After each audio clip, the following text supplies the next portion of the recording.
Has the UK bankrupted itself trying to save the planet? It's a classic and very valid question. And the expansion of ULEZ in London was a typical example of when climate-based policy aimed at protecting health and reducing pollution ultimately meant people were paying out more money on a daily basis. So, yes, the UK has spent big on climate action. In 2023 to 24, the government spent approximately £11 billion under the Green Financing Programme, funding renewable subsidies, home energy efficiency, transport electrification, and even flood defence systems. And while this feels like a significant amount of money, it still remains a small fraction of overall spending. Approximately only 0.9% of the government's total expenditure. The UK government spends approximately 1.3 trillion a year. The largest spend category is typically social protection at about 30%, with the next largest being health at 19%. So in the grand scheme of things, how we're trying to make the country more resilient and sustainable is not really having a significant effect on our country's finances. As an example, since 1990, the UK has cut their carbon emissions by approximately 50%, while over that same period, the economy has grown by over 70%.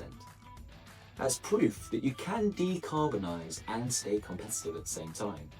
And people's back pockets? How will those be affected? Well, unfortunately, the answer remains complicated.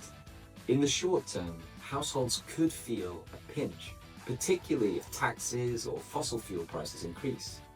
But in the medium to long term, all the evidence suggests that a well-managed transition will result in stable energy prices, improved home efficiency, and cheaper transportation. It all comes down to delivery. How will the costs be spread across society to secure a sustainable, resilient, and growing economy for the future?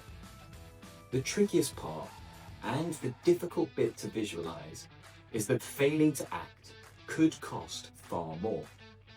Flooding alone could drain £40 billion a year from the economy by 2050, not to mention health impacts, food insecurity, and lost productivity.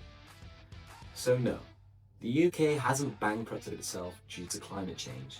Despite the squeeze on the cost of living right now, other factors are soaking up a lot more of government and population spending power.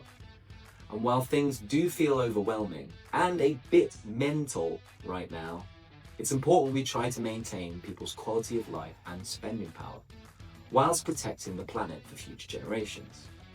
If anything, it's investing in the future. But what do you think? Smart strategy or economic self-sabotage? Drop your thoughts below and subscribe for more no-fluff takes on sustainability.